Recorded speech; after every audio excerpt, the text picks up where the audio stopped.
أعوذ بالله من الشيطان الرجيم. قل رب إما تريني ما يوعدون رب فلا تجعلني في القوم الظالمين وإنا على أن نريك ما نعدهم لقادرون ادفع بالتي هي أحسن السيئة نحن أعلم بما يصفون وقل رب أعوذ بك من همزات الشياطين وأعوذ بك رب أن يحضرون حتى إذا جاء أحدهم الموت قال رب ارجعون لعلي أعمل صالحا فيما تركت كلا إنها كلمة هو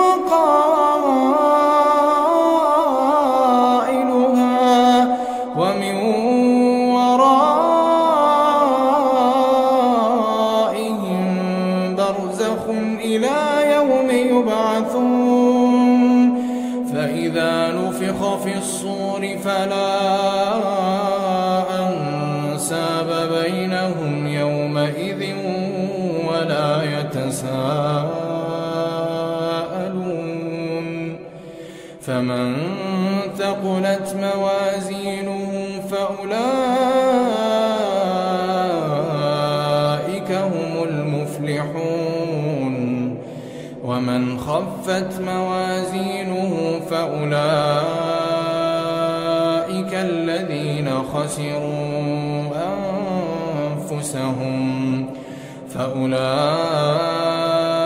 الذين خسروا أنفسهم في جهنم خالدون تلفح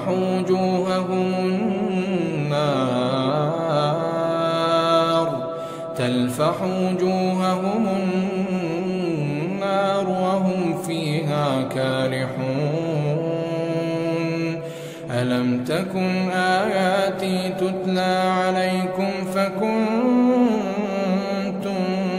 بها تكذبون قالوا ربنا غلبت علينا شقوتنا وكنا قوما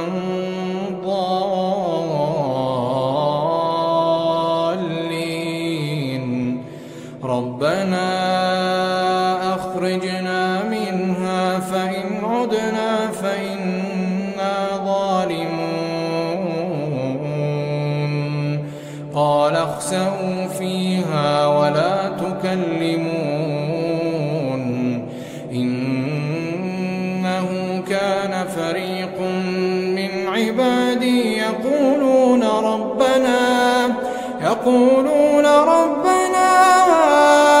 آمنا فاغفر لنا وارحمنا وأنت خير الراحمين فاتخذتموهم سخريا حتى أنسوكم ذكري وكنتم منهم تضحكون إني جزيتهم اليوم بما صبروا أنهم الفائزون قال كم لبثتم في الأرض عدد سنين قالوا لبثنا يوما أو بعض يوم فاسأل العادين قال إن لبثتم إلا قليلا لو أنكم كنتم تعلمون أفحسبتم أنما خلقناكم عبثا أفحسبتم أنما خلقناكم عبثا وأنكم إلينا لا ترجعون فتعالى الله الملك الحق لا إله إلا هو رب العرش الكريم ومن يدع مع الله إلها آخر لا برهان له به فإنما حسابه عند ربه إنه لا يفلح الكافرون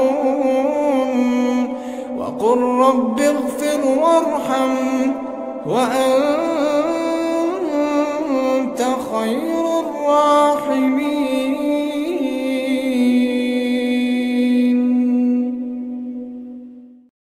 اے نبی کہو کہ اے پروردگار جس عذاب کا ان کفار سے وعدہ ہوا ہے اگر تو میری زندگی میں ان پر نازل کر کے مجھے بھی دکھائے تو اے پروردگار مجھے اس سے محفوظ رکھیو اور ان ظالموں میں شامل نہ کیجو، اور جو وعدہ ہم ان سے کر رہے ہیں ہم تم کو دکھا کر ان پر نازل کرنے پر قادر ہیں، اور بری بات کے جواب میں ایسی بات کہو جو نہایت اچھی ہو، اور یہ جو کچھ بیان کرتے ہیں ہمیں خوب معلوم ہے۔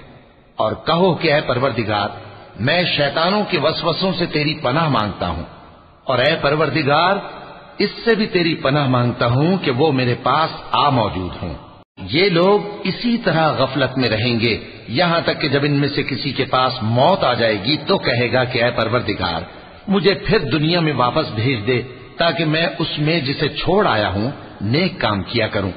ہرگز نہیں، یہ ایک ایسی بات ہے کہ وہ اسے زبان سے کہہ رہا ہوگا اور اس کے ساتھ عمل نہیں ہوگا، اور ان کے پیچھے برزخ ہے جہاں وہ اس دن تک کہ دوبارہ اٹھائے جائیں گے رہیں گے۔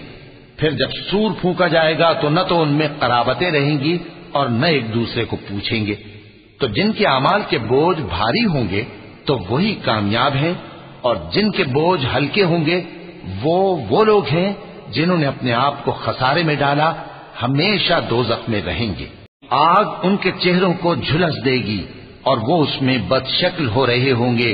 کیا تم کو میری آیتیں پڑھ کر نہیں سنائی جاتی تھیں؟ پھر تم تو ان کو جھٹلائے ہی جاتے تھے۔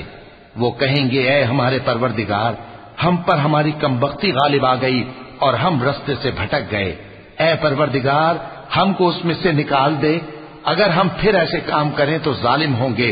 فرمائے گا کہ اسی میں ذلت کے ساتھ پڑے رہو اور مجھ سے بات نہ کرو۔ میرے بندوں میں ایک گروہ تھا جو دعا کیا کرتا تھا کہ اے ہمارے پروردگار ہم ایمان لائے تو تو ہم کو بخش دے اور ہم پر رحم فرما، اور تو سب سے بہتر رحم کرنے والا ہے۔ تو تم ان سے تمسخر کرتے رہے یہاں تک کہ ان کے پیچھے میری یاد بھی بھول گئے، اور تم ہمیشہ ان سے ہنسی کیا کرتے تھے۔ آج میں نے ان کو ان کے صبر کا بدلہ دیا کہ وہی کامیاب ہو گئے۔ اللہ پوچھے گا کہ تم زمین میں کتنے برس رہے؟ وہ کہیں گے کہ ہم 1 روز یا 1 روز سے بھی کم رہے تھے۔ شمار کرنے والوں سے پوچھ لیجئے۔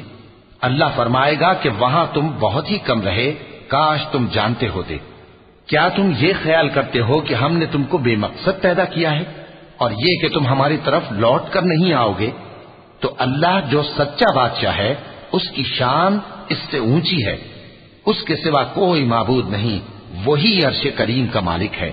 اور جو شخص اللہ کے ساتھ اور معبود کو پکارتا ہے جس کی اس کے پاس کچھ بھی سند نہیں تو اس کا حساب اس کے رب کے ہاں ہوگا۔ کچھ شک نہیں کہ کافر کامیاب نہیں ہوں گے۔